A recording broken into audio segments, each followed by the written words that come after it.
Vamos a abrir nuestras Biblias en el libro de Mateo, capítulo 6. El día de hoy vamos a estar hablando, vamos a estar estudiando. El tema se llama apariencias. No es lo que parece. Tampoco vamos a hablar de alguien en específico. Vamos a ver qué es lo que Dios nos va a hablar en este día a nosotros. ¿Qué es lo que Dios quiere mostrarnos y llamar nuestra atención? Mateo capítulo 6, versículo 22 y 23. Como ya lo mencioné, el tema es apariencias. Y vamos a ver qué Dios nos habla el día de hoy. ¿Ya lo tienen? Dice, la lámpara del cuerpo es el ojo. Así que si tu ojo es bueno, todo tu cuerpo estará lleno de luz. Pero si tu ojo es maligno, todo tu cuerpo estará en tinieblas. Así que si la luz que en ti hay es tinieblas, ¿cuántas no serán las mismas tinieblas? Vemos a Jesús hablando a sus discípulos, ahora nosotros leyéndolo, y nos dice que la lámpara del cuerpo es el ojo. Así que si nuestro ojo es bueno, todo nuestro cuerpo estará lleno de luz. Pero está la contraparte. Si nuestro cuerpo es maligno, todo nuestro cuerpo también va a estar en tinieblas. Vamos a orar. Padre, te damos gracias, Señor, en este día, porque tú eres bueno con nosotros. Tu misericordia es grande y es nueva cada mañana para nosotros. Abrimos tu palabra, Señor, y queremos que tú nos hables por medio de ella. No somos perfectos, somos perfectibles. Tú puedes irnos purificando y limpiando cada día más, y así lo haces. Tu palabra es esa lámpara que alumbra nuestro camino. Tu palabra es esa lumbrera que va adelante, mostrándonos lo correcto y también aquello que es incorrecto. Moldéanos tú, Señor, a tu imagen. Ayúdanos a tener un ojo bueno, tener una vista buena, porque así todo nuestro cuerpo estará lleno de luz. Pero también nos aclaras que si nuestros ojos son malignos o nuestro ojo es maligno, todo nuestro cuerpo estará en tinieblas. Háblanos tú en este día, Señor, por tu palabra, y ayúdanos. En el nombre de Jesús. Amén. ¿Cuántas veces conocemos nosotros personas que pueden aparentar lo que no son? De todas maneras, todo se sabe. Nos damos cuenta con el tiempo, nos damos cuenta con el pasar de los años, las intenciones de las personas. Aparentan muchas veces ser amigos, pero la intención de ellos es otra. Y a veces, a primera vista, no es tangible, no es visible. No podemos decir, este viene con estas intenciones. Aunque algunas veces lo sea, la mayor parte aparentan tanto que no nos damos cuenta. Cuando Jesús habla y nos menciona precisamente esto, que la lámpara del cuerpo es el ojo, nos está aclarando y nos está diciendo que nosotros debemos tener un ojo bueno. Y entonces todos nosotros estaremos llenos de luz, todo nuestro cuerpo estará lleno de luz. ¿Qué significa tener un ojo bueno? Que podemos ver lo correcto de lo incorrecto y discernir lo que es agradable a Dios y lo que no lo es. Pero cuando alguien tiene un ojo maligno, hay tinieblas, no puede ver. Todos hemos en alguna ocasión de nuestras vidas entrado a un cuarto oscuro. Y si ya estamos habituados y ya lo conocemos, podemos caminar en él a oscuras. Pero de todas maneras vamos tentaleando, como se dice por ahí, porque sabemos dónde está cierto mueble. Y cuidando, si vamos descalzos, el dedo chiquito del pie. ¿Por qué? Porque cuando nos damos en él, ¿qué pasa? Duele mucho. Y vamos cuidando, a ver, aquí está la cama, aquí vamos avanzando, vamos muy lentamente. ¿Por qué? Porque está oscuro, aunque conocemos el lugar. Pero cuando hay luz, ¿entras de la misma manera? No, entramos confiados porque estamos viendo. Lo mismo pasa en la vida espiritual. Cuando conocemos el camino, cuando estamos viendo y está alumbrado, no hay ningún problema, lo caminamos. Pero cuando hay tinieblas en él, vamos tentaleando. ¿Qué pasa? Jesús dijo a los de su tiempo, cuando les hablaba, que él había venido para hacer juicio en la tierra. Y aunque parece que se contrapunta, ¿no?, con lo que él dijo, que él no vino a juzgar, vino a salvar. Pero Jesús dijo en Juan capítulo 9, versículo 39, si gustan buscarlo, dijo Jesús: para juicio, para juicio he venido yo a este mundo. Pero vamos a ver cuál es ese juicio. Dice: para que los que no ven, vean, y los que ven, sean cegados. Juan capítulo 9, versículo 39, por si lo están apuntando. Eso fue lo que dijo Jesús. Recordemos que habló en Mateo, lo que acabamos de leer, que la lámpara del cuerpo, que es el ojo. Pero Jesús mismo dice que Él vino para que los que están viendo no vean, y los que ven sean cegados. Los que no ven, vean, y los que ven sean cegados. ¿Por qué? Porque precisamente vamos a encontrarnos con que las personas que estaban en contra de Jesús, hablando de los fariseos, creían ser los que veían, pero en realidad estaban ciegos. Y hay un dicho, no sé si muy mexicano, pero que todos lo conocemos, y dice: no hay peor ciego que el que no quiere ver.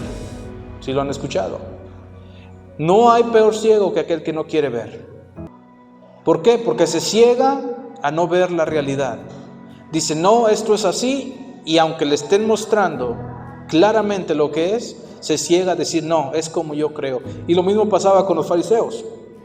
Jesús les mostraba que Él era el camino y con las escrituras. ¿Y qué pasaba? Ellos decían que no era. Y todo el tiempo estaban en contra de Él. Hasta que Él les dice: ustedes están ciegos y también ustedes están guiando a otros ciegos. Y cuando sucede eso, los dos van a caer en un hoyo. Es una realidad. Cuando un ciego guía a otro ciego, ¿qué pasa? Caen los dos a un pozo.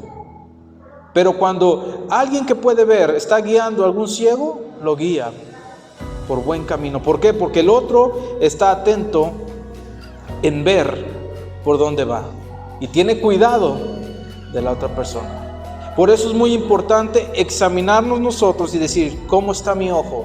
¿Tengo un ojo bueno o tengo un ojo maligno? ¿Cómo estamos?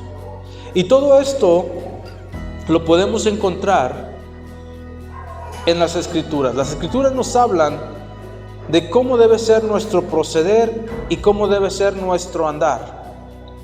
Hay una iglesia en el libro de Apocalipsis al cual se le escribe, que se llama Laodicea. Vamos a ir a Apocalipsis capítulo 3.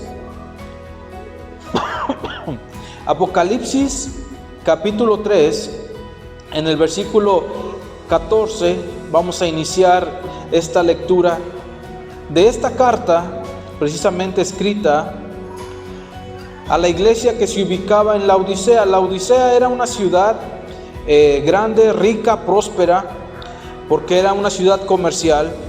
Estaba ubicada entre las intersecciones de dos de las mejores y más grandes e importantes rutas en Turquía. Laodicea era muy famosa por sus textiles, lana y algodón se vendía ahí, y también era un centro clave del comercio y del mundo bancario en su tiempo. O sea, era gente próspera, era una ciudad la cual le iba muy bien. Y dentro de esta gran ciudad había una iglesia creyentes al principio de la era cristiana. También en esta ciudad vendían una muy conocida pomada para los ojos, vendían prendas de vestir y la mayoría eran hechas de lana negra, entonces eran muy caras, era como lo más sofisticado. Tenía una situación esta ciudad que no tenía pozos de agua, no podía tener agua. Tenían que traer el agua desde aproximadamente 20 kilómetros de distancia. Entonces lo que tenían eran acueductos que les traían el agua. Pero cuando llegaba el agua, después de pasar 20 kilómetros, llegaba un agua tibia para ellos. Entonces obviamente no era un agua que pronto podían ellos disfrutar. Tenían que, en cuanto la tomaban, la vomitaban. Por eso podemos entender en esta carta todo lo que Dios o Jesús, en este caso, se dirige a ellas. Dice, versículo 14, y escribe al ángel de la iglesia en Laodicea: he aquí el amén, el testigo fiel y verdadero, el principio de la creación de Dios, dice esto: yo conozco tus obras, que ni eres frío ni caliente. Ojalá fueses frío o caliente.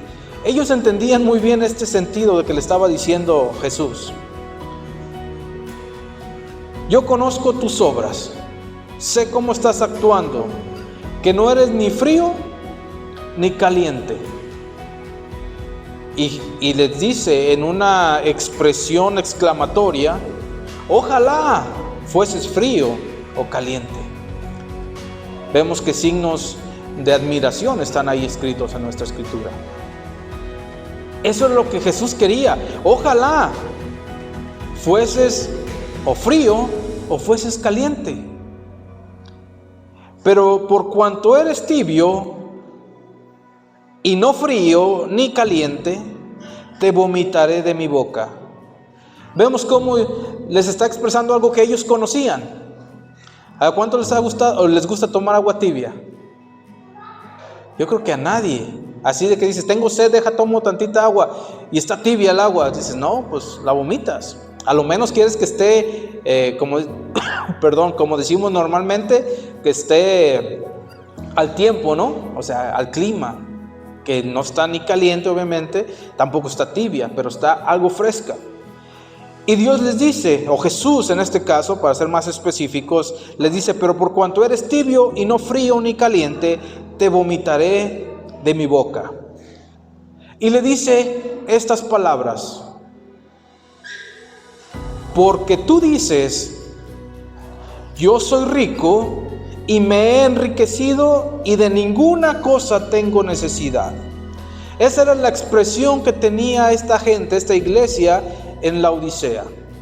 El mundo en su entorno, recordemos lo que les mencioné, era una ciudad muy próspera, muy rica, que a su vez había influenciado tanto en la vida de los cristianos, que ellos decían: yo soy rico y me he enriquecido y de ninguna cosa tengo necesidad.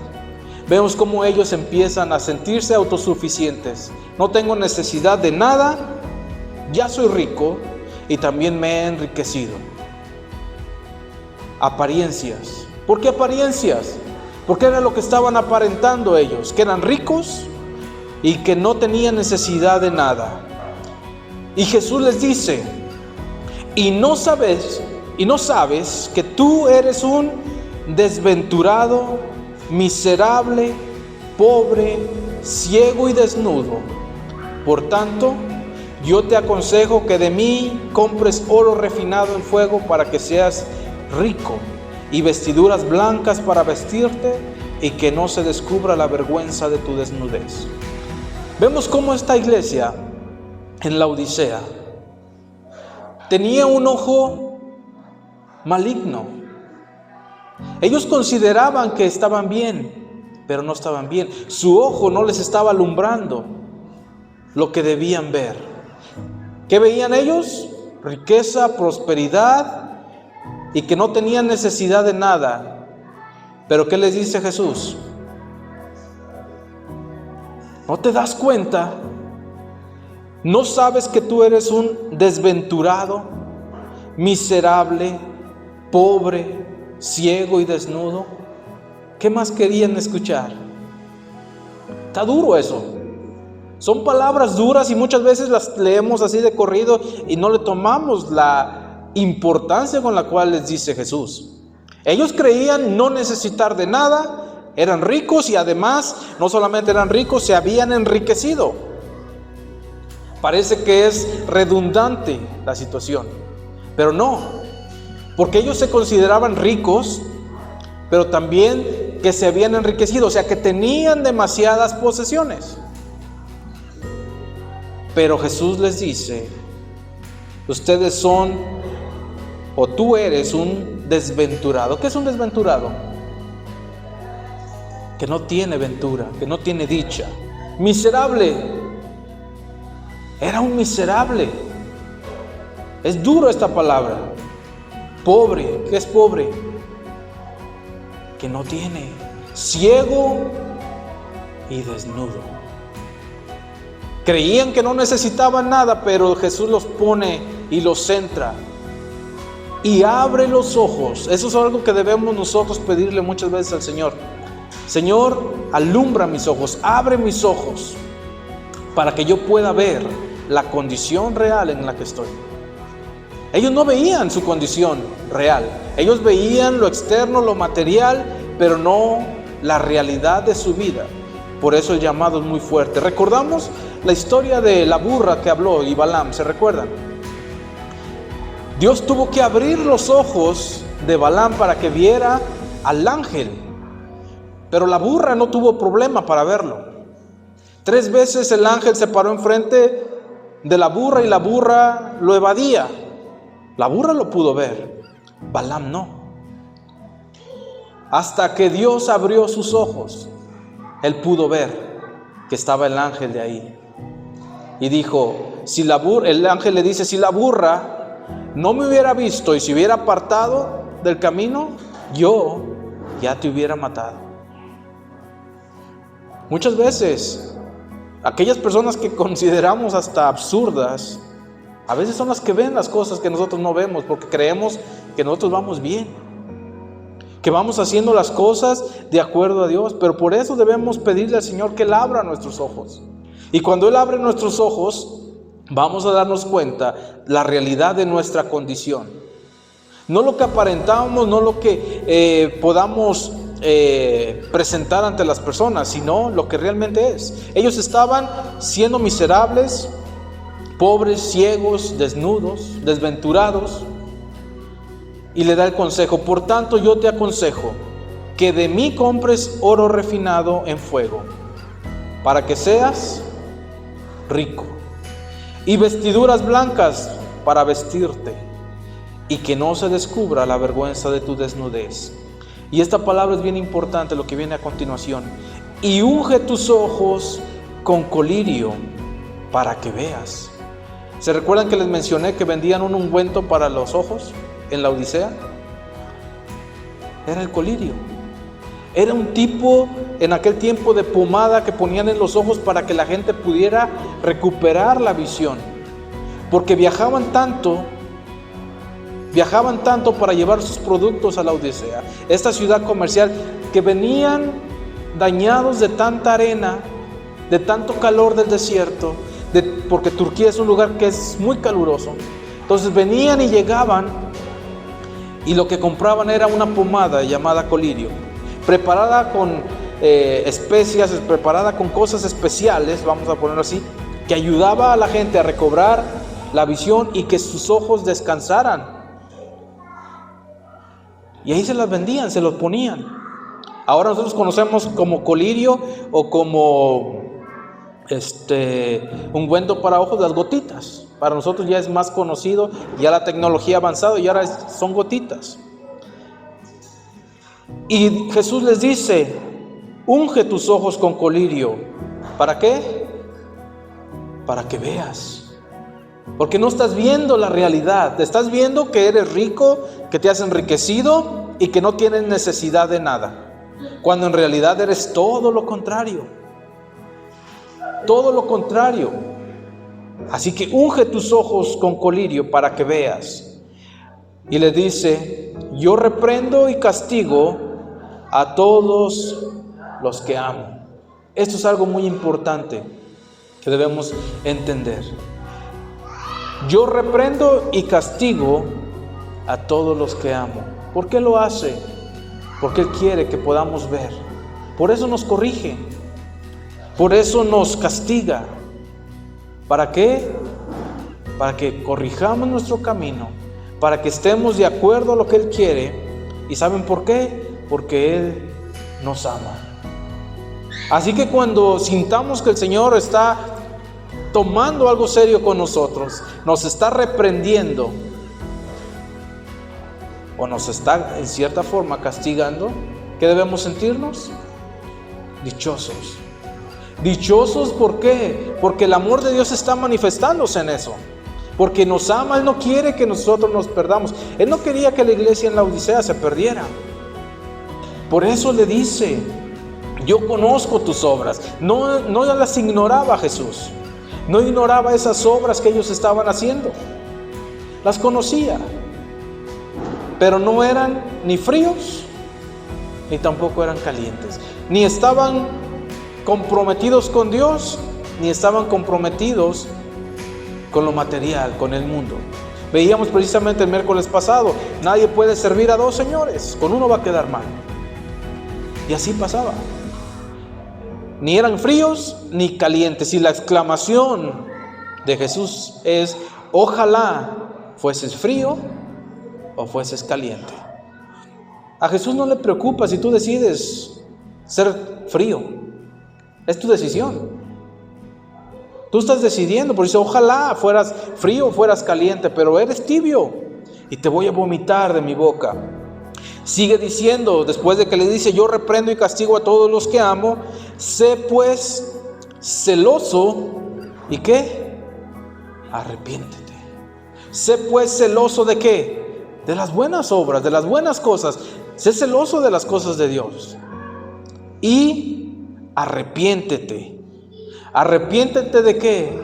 De eso que has estado haciendo. Has dejado que lo material te haga desviar tu atención, que pongas tu vista en lo que no es real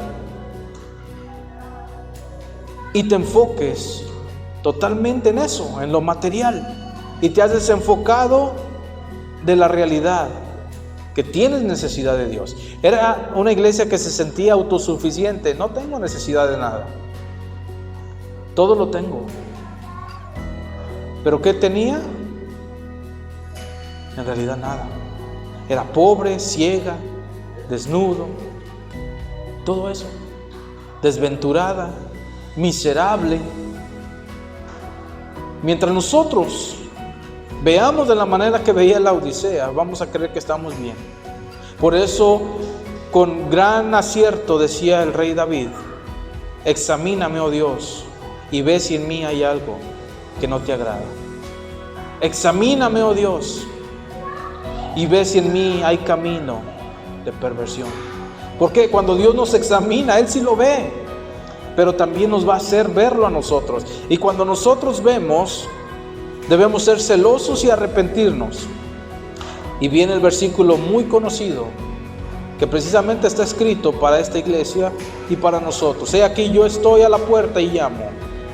Si alguno oye mi voz y abre la puerta, entraré a él, cenaré con él y él conmigo. Él está a la puerta. ¿Quién? Jesús. Está a la puerta. Esta iglesia en la Odisea se había empapado tanto de lo materialista que estaba su pueblo, la misma ciudad de la Odisea, que habían creído que eran autosuficientes. Dice el libro de Proverbios capítulo 13 versículo 7, hay gente que pretende ser rica y no tiene nada. Era lo que pasaba con ellos. Pretendían ser ricos, cuando en realidad no tenían nada. ¿Qué necesitamos nosotros como iglesia? Necesitamos a Dios. Necesitamos tener un ojo abierto, un ojo lleno de luz, un ojo bueno que nos muestre con la ayuda de Dios ¿Qué está pasando en nuestras vidas? ¿Qué tenemos nosotros que cambiar? Si vemos, todas estas iglesias les dio Jesús esta carta, o Juan escribe estas cartas con un tiempo para que ellos cambiaran. El llamado a la Odisea, ¿cuál es? Sé celoso de las cosas de Dios, obviamente, y arrepiéntete. Es necesario hacerlo. Es necesario ver con esos ojos limpios, con esos ojos buenos, y todo nuestro cuerpo va a ser lleno de luz. ¿Qué es lo que alumbra nuestro camino? La palabra de Dios. ¿Con qué podemos tener nosotros luz en nuestra vida? Con la palabra de Dios. ¿Qué Dios dice y qué es lo que yo debo de hacer? Esta iglesia, como les digo, como lo veníamos mencionando, no era ni fría ni caliente.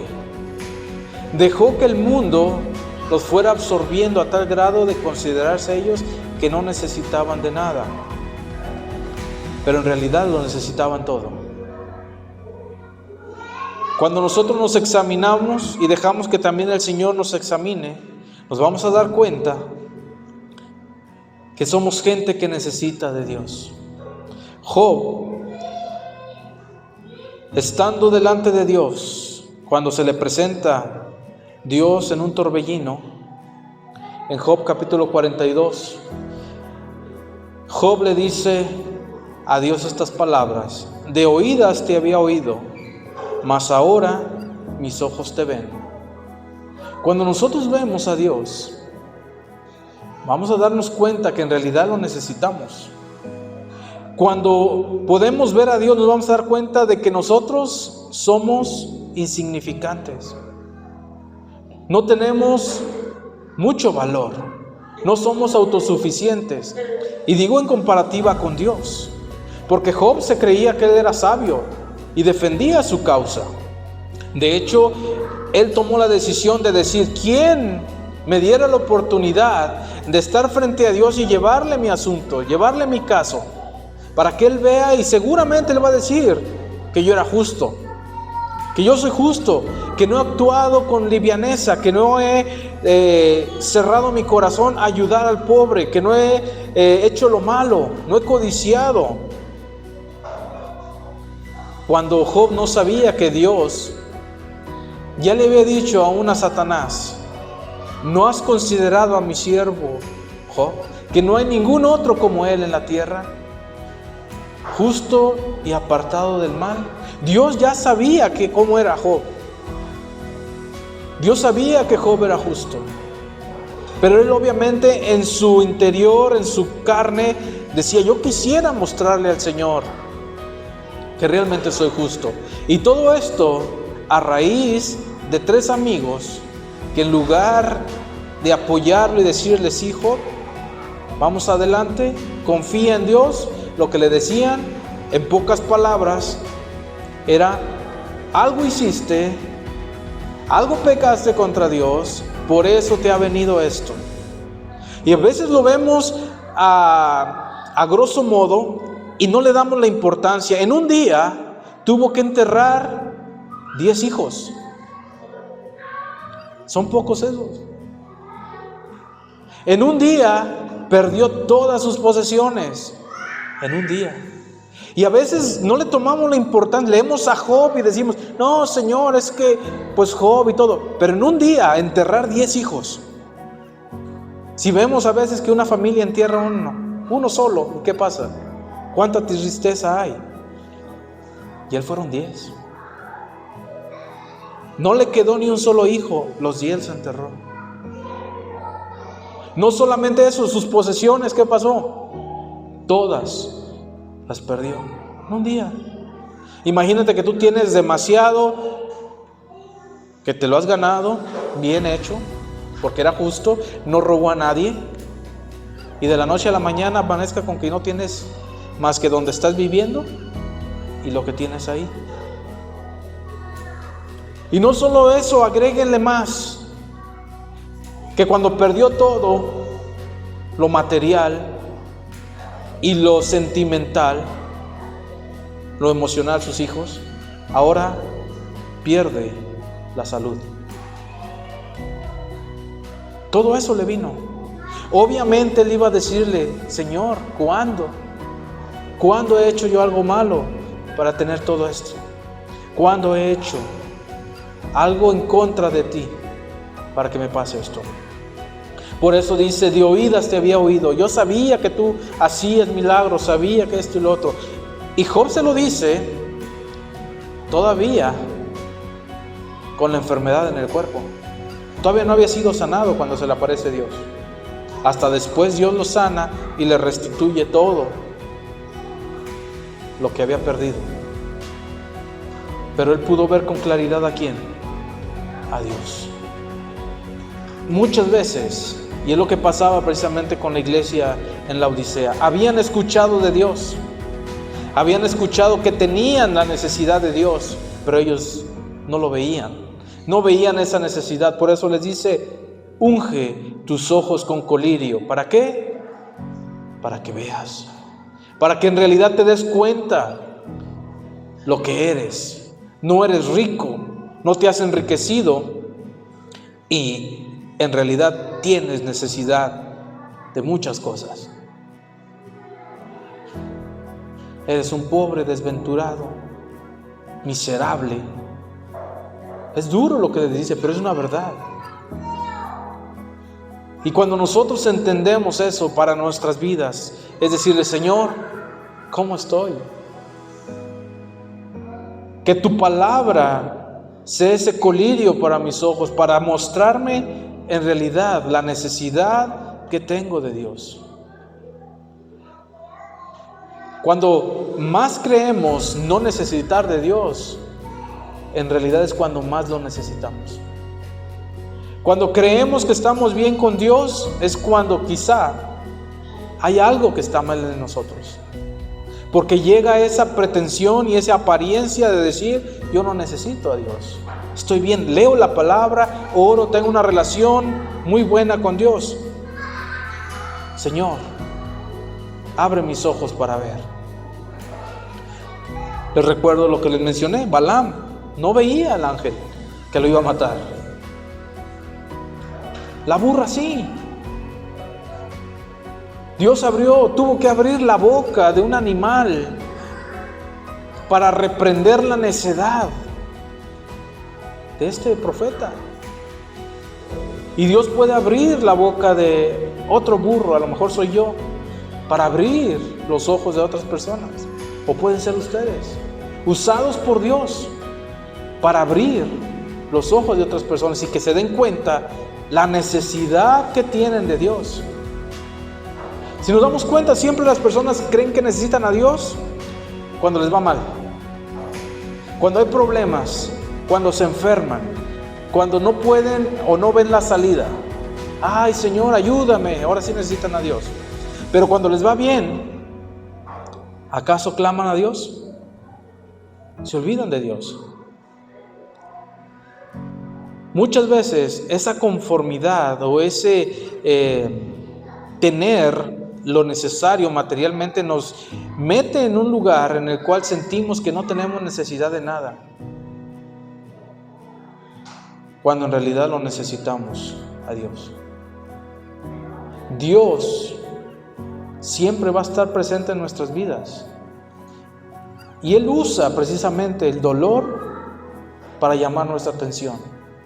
Dice el libro de los Salmos: vuelves al hombre hasta ser quebrantado y dices: convertíos, hijos de los hombres.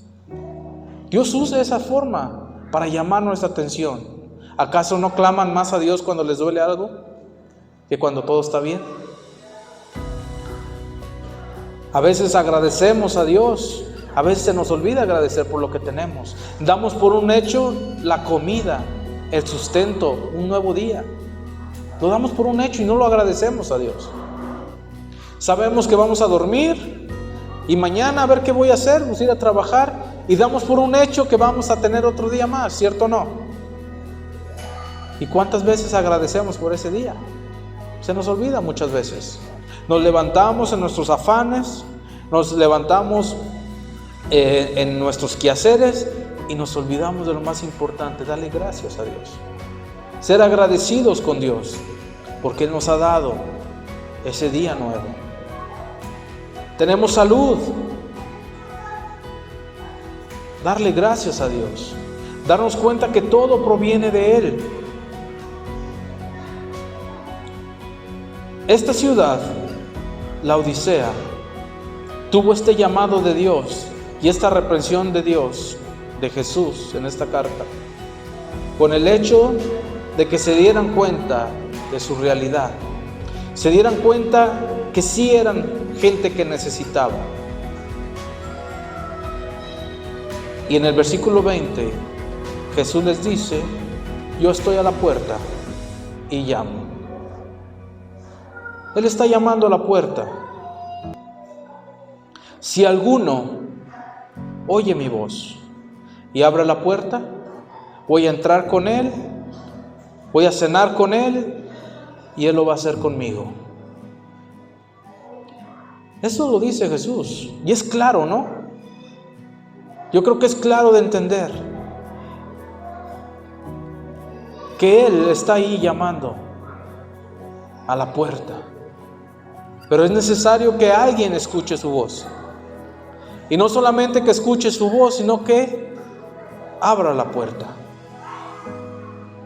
Y entonces Él va a entrar y a cenar. Muchas veces lo relacionamos con abrir nuestro corazón a Jesús. Abrirle nuestro ser a Él, que Él venga a nuestras vidas. Cuando nosotros dejamos que Él entre en nuestras vidas, Jesús dijo: yo soy la luz del mundo. Si Él está en nosotros, ¿qué tendremos? Luz. Nuestro ojo será bueno. Pero si no lo dejamos que Él entre, no abrimos esa puerta y dejamos que Él entre, ¿qué va a haber en nosotros? Tinieblas. Así de sencillo es de entender y así de fácil. La lámpara del cuerpo es el ojo. Cuando nuestro ojo es bueno, todo nuestro cuerpo estará lleno de luz. Regresando a la historia de Job, los amigos de Job, después de que lo juzgaron, estos 3 amigos, hubo un cuarto amigo que en lugar de acusarlo, defendió su causa. Pero estos 3 lo que lograron es que Job pidiera una audiencia con Dios. Que Job quisiera hablar directamente con Dios y exponer su caso. Y la respuesta de Dios es tan fabulosa. Y los invito para que lean este libro de Job de una manera detenida. Y que realmente lo vivan al estarlo leyendo.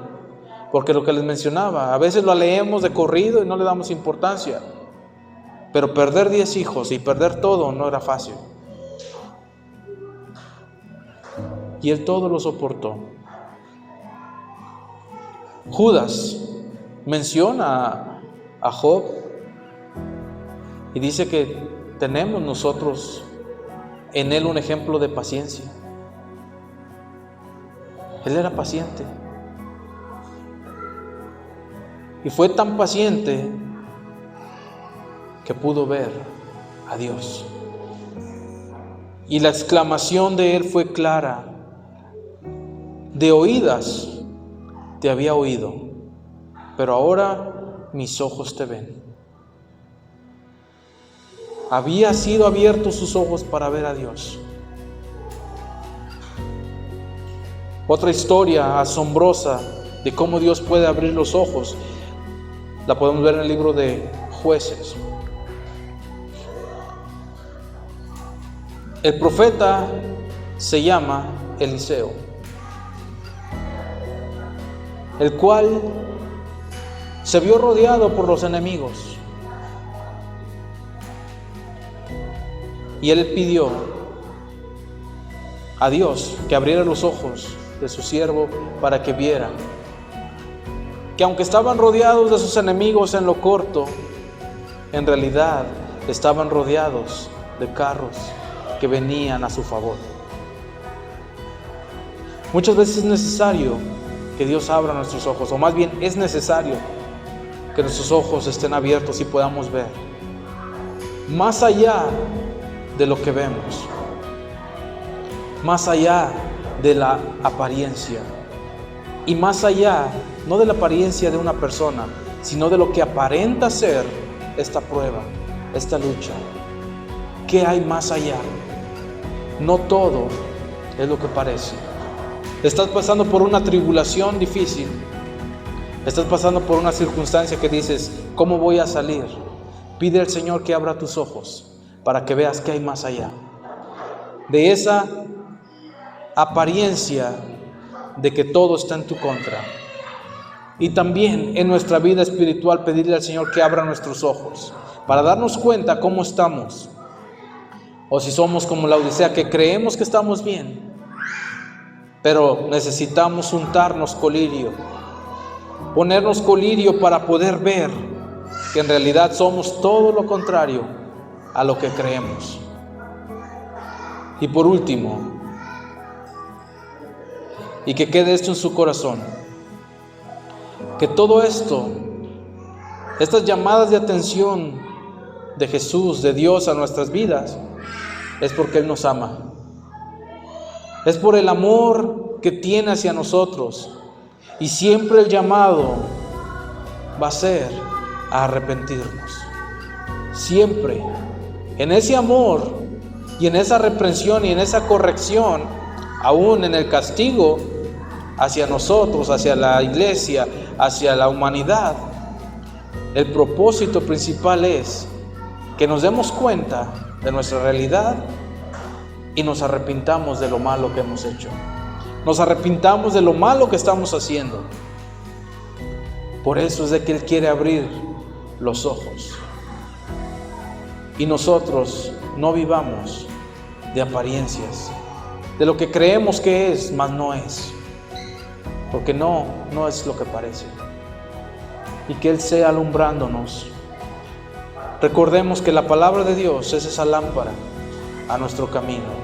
Lámpara es a mis pies tu palabra y lumbrera a mi camino. Esa lámpara va a alumbrarnos. ¿Y por dónde entra esa palabra, esa lámpara? Por nuestros ojos, por nuestros oídos. Si estamos atentos a lo que Dios dice, Él nos va a hablar y va a corregir nuestro camino. ¿Por qué? Porque Él nos ama. ¿No les da gusto saber que el Señor nos ama? Y eso es bueno. El amor de Dios se manifiesta en eso. Que aunque nos corrige y nos castiga, y como hijos muchas veces no entendemos. ¿Cuántos de los que tenemos hijos y los hemos castigado nos dicen, no me quieres, por eso me pegas? Cuando en realidad es todo lo contrario. Los corriges, los castigas, porque los amas. De igual manera Dios, al que recibe por hijo, dice el libro de Hebreos, lo corrige, lo castiga. ¿Por qué? Porque es dichoso aquel a quien Dios corrige. Sintámonos dichosos cuando el Señor nos corrija y pidámosle que Él abra nuestros ojos cada día para ver la realidad, no solamente de nosotros, sino la realidad en este mundo, porque a veces nos cerramos a nuestra necesidad y también no vemos la necesidad de otro, y el mundo está necesitado de Dios. Amén. Vamos a orar. Padre, gracias te damos, Señor, por esta palabra que has hablado en nuestros corazones. Tú nos amas, Señor, y por eso nos corriges, por eso nos castigas. Y el llamado de atención siempre va a ser enfocado en que nosotros nos arrepintamos. Que no creamos que somos insuficientes, que todo lo tenemos, que no tenemos necesidad de nada, porque necesitamos de ti. Necesitamos cada día más de ti. Ayúdanos, Señor, como iglesia, como parte de este cuerpo, a entender que necesitamos más y más de ti. Que tú nos alumbres, Señor. Que tu luz sea guiándonos en nuestro caminar. Que podamos ver, Señor, verte en cada momento de nuestras vidas y darnos cuenta que de ti es que necesitamos comprar oro refinado en fuego. Necesitamos comprar de ti vestiduras blancas. Tú las tienes para nosotros. Tú no quieres que estemos desnudos. Tú no quieres que seamos pobres. Tú quieres que te compremos a ti lo que realmente vale, lo que realmente importa. Ayúdanos, Señor, cada día a enfocarnos en lo espiritual, enfocarnos en lo que viene de ti y dejar todo lo de este mundo a un lado. En el nombre de Jesús te damos gracias. Amén.